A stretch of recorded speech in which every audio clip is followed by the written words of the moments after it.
Iran US സംഘർഷം തുടരുന്നതിനിടെ പൊതു ഇടത്തിലെത്തി ജനങ്ങളെ അഭിസംബോധന ചെയ്ത ഇറാൻ പരമോന്നത നേതാവ് ആയത്തുള്ള അലി ഖാനയി. ഇറാനെ ആക്രമിച്ചാൽ പശ്ചിമേഷ്യയിൽ മേഖലാ യുദ്ധം ഉറപ്പാണെന്ന് ഖാംനയി അമേരിക്കയ്ക്ക് മുന്നറിയിപ്പ് നൽകി.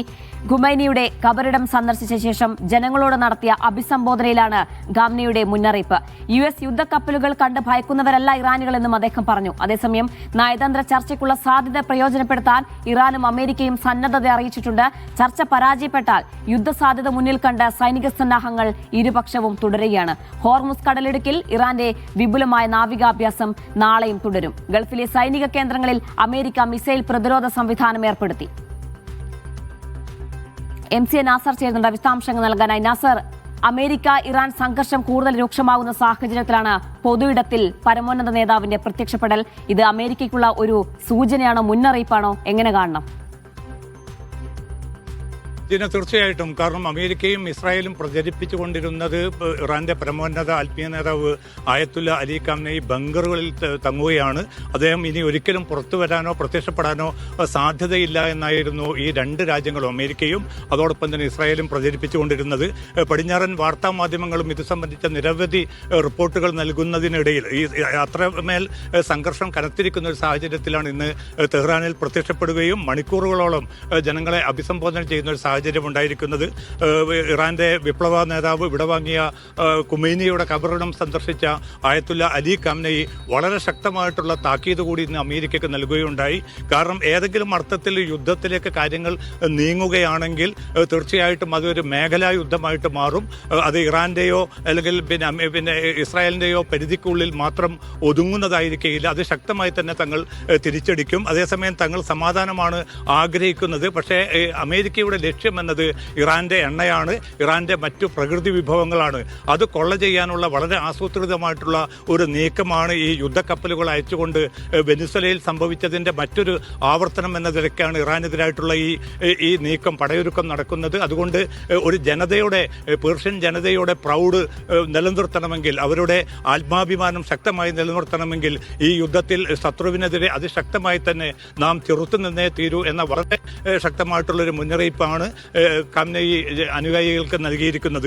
ഇതോടുകൂടിയാണ് ഇപ്പോൾ ചർച്ചയിലേക്ക് വരാൻ അമേരിക്ക നേരത്തെ തന്നെ സന്നദ്ധത അറിയിച്ചിരുന്നു. ഇപ്പോൾ ഇറാനും വേണമെങ്കിൽ പോസിറ്റീവായ സ്വഭാവത്തിലുള്ള ഒരു ചർച്ചയ്ക്ക് തങ്ങളും ഒരുക്കമാണ്. സന്നദ്ധത അറിയിച്ചെങ്കിലും അമേരിക്ക അതിന് തയ്യാറായിരുന്നില്ല എന്നായിരുന്നല്ലോ റിപ്പോർട്ട്. പ്രധാനമായും പല തരത്തിലുള്ള ഉപരോധങ്ങൾ മുന്നോട്ട് വെച്ച് കൂടുതൽ സമ്മർദ്ദത്തിലാക്കുന്ന ഒരു നീക്കമായിരുന്നു അമേരിക്കയുടെ ഭാഗത്തും ഉണ്ടായത്. ഇപ്പോൾ പരമോന്നത നേതാവിന്റെ ഒരു ഇടപെടലോട് കൂടിയാണോ അമേരിക്ക ചർച്ചയ്ക്ക് തയ്യാറാണെന്നൊരു നീക്കത്തിലെത്തിയത്?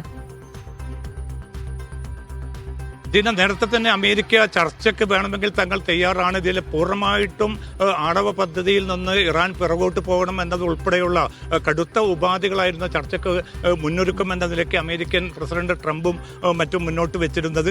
പക്ഷേ ഇത് അംഗീകരിക്കാനാവുകയില്ല എന്ന് നേരത്തെ തന്നെ ഇറാൻ വ്യക്തമാക്കിയിട്ടുണ്ട്. ഇന്ന് പരമോന്നത ആത്മീയ നേതാവിന്റെ സംസാരത്തിലും അക്കാര്യം വ്യക്തമാണ്. കാരണം ആത്മാഭിമാനം നഷ്ടപ്പെടുത്തിക്കൊണ്ടുള്ള ഒരു ഒത്തുതീർപ്പിനും തങ്ങൾ ഒരുക്കമല്ല എന്ന് അദ്ദേഹം പറയുന്നുണ്ട്. പക്ഷേ അതേസമയം സമാധാനം കാണിക്കുന്ന ഒരു ജനത, രാജ്യം എന്ന നിലയ്ക്ക് അതുമായി ബന്ധപ്പെട്ട ഏതെങ്കിലും ചർച്ചയുടെ വാതിലുകൾ കൊട്ടിയടക്കാൻ താനോ തന്റെ രാജ്യമോ ഒരുക്കമല്ല എന്ന് കൂടി അദ്ദേഹം വ്യക്തമാക്കിയിട്ടുണ്ട്. ഇനി അമേരിക്കയുമായിട്ടുള്ള ഈ ചർച്ചയ്ക്കുള്ള ഒരു ഘടന, ഒരു ചട്ടക്കൂടിന് രൂപം നൽകാനുള്ള ശ്രമങ്ങളാണ് ഇപ്പോൾ നടന്നുകൊണ്ടിരിക്കുന്നത് എന്നാണ് ഇറാന്റെ ദേശീയ സുരക്ഷാ മേധാവി കൂടിയായിട്ടുള്ള അലി ലാരിജാനി ഇന്നലെ വ്യക്തമാക്കിയിരിക്കുന്നത്. പക്ഷേ മധ്യസ്ഥ രാജ്യങ്ങൾ, തുർക്കിയും അതോടൊപ്പം തന്നെ ഗൾഫ് രാജ്യങ്ങളും ഒക്കെ ഇടപെട്ട് നടത്തുന്ന ഈ നയതന്ത്ര നീക്കം എത്ര കണ്ട് മുന്നോട്ട് പോകും എന്നത് സംബന്ധിച്ച ഒരു വ്യക്തത ഇനിയും ഉണ്ടാകേണ്ടതുണ്ട്. കാരണം അത്രയേറെ സൈനിക സന്നാഹങ്ങളാണ്, യുദ്ധക്കപ്പലുകളും പോർവിമാനങ്ങളുമാണ് ഇപ്പോൾ അമേരിക്ക ഈ മേഖലയിൽ കൊണ്ടു നിറച്ചിരിക്കുന്നത്. അതോടൊപ്പം തന്നെയാണ് ഖത്തറിലെ അൽ ഉദൈദ് ഉൾപ്പെടെയുള്ള വ്യോമതാവളങ്ങളിൽ വലിയ തോതിലുള്ള പ്രതിരോധ സംവിധാനങ്ങളും മിസൈൽ പ്രതിരോധ സംവിധാനങ്ങളും അമേരിക്ക ഏർപ്പെടുത്തിയതായിട്ടുള്ള റിപ്പോർട്ടുകൾ പുറത്ത് വരുന്നുണ്ട്. അല്പം മുമ്പ് അമേരിക്കൻ മാധ്യമങ്ങൾ നൽകുന്ന റിപ്പോർട്ടുകൾ പ്രകാരം ഇന്ന് വൈകിട്ട് പെന്റഗൺ ആസ്ഥാനത്ത് ഇസ്രായേലിന്റെയും അമേരിക്കയുടെയും ഉന്നത സൈനിക മേധാവികൾ യോഗം ചേർന്നിരുന്നു. പക്ഷേ ആ യോഗത്തിന്റെ എന്താണ് തീരുമാനമെന്നോ അതുമായി ബന്ധപ്പെട്ട വിശദാംശങ്ങൾ ഇനിയും പുറത്തു വന്നിട്ടില്ല. അപ്പോൾ ഒരു ഭാഗത്ത് വളരെ ശക്തമായിട്ടുള്ള സൈനിക മുന്നൊരുക്കങ്ങളുമായി അമേരിക്ക മുന്നോട്ട് പോകുന്നു. ചർച്ചയ്ക്ക് തയ്യാറാണ് അമേരിക്ക പറയുമ്പോഴും ഏതെങ്കിലും തരത്തിൽ ചർച്ച പരാജയപ്പെടുകയാണെങ്കിൽ ആക്രമിക്കാൻ തയ്യാറാവുകയാണ് അമേരിക്കയും. ഒപ്പം പ്രതിരോധം ഏത് രീതിയിലായിരിക്കണം എന്നുള്ള കാര്യത്തിൽ ഒരു തീരുമാനം ഇറാന്റെ ഭാഗത്തുനിന്നും അത്തരത്തിലുള്ള നീക്കങ്ങൾ അവരുടെ ഭാഗത്തുനിന്നും ഉണ്ടാകുന്നുണ്ടല്ലേ? തീർച്ചയായിട്ടും ജീന, കാരണം രണ്ടു കൂട്ടരും, കാരണം ചർച്ച വിജയിക്കാത്ത ഒരു സാഹചര്യം വരികയാണെങ്കിൽ എന്ത് സംഭവിക്കുമെന്ന് അപ്പോൾ കാണാമെന്നാണ് ഇന്നലെയും ട്രംപ് പ്രതികരിച്ചിരിക്കുന്നത്. അതോടൊപ്പം തന്നെ ഇറാനും ചെറിയ തോതിലുള്ള ഒരു ആക്രമണമാണ്, വളരെ പരിമിത സ്വഭാവത്തിലുള്ള ആക്രമണമാണ് തങ്ങളുടെ രാജ്യത്തിന് നേരെ നടക്കുന്നതെങ്കിൽ പോലും വളരെ വ്യാപകമായിട്ടുള്ള തിരിച്ചടിയിലേക്ക് അത് പോകും. ഗൾഫ് മേഖലയിലെ അമേരിക്കൻ സൈനിക കേന്ദ്രങ്ങളും അതോടൊപ്പം തന്നെ അമേരിക്കൻ പടക്കപ്പലുകളും എല്ലാം തങ്ങളുടെ പരിധിയിൽ വരുന്നുണ്ട്.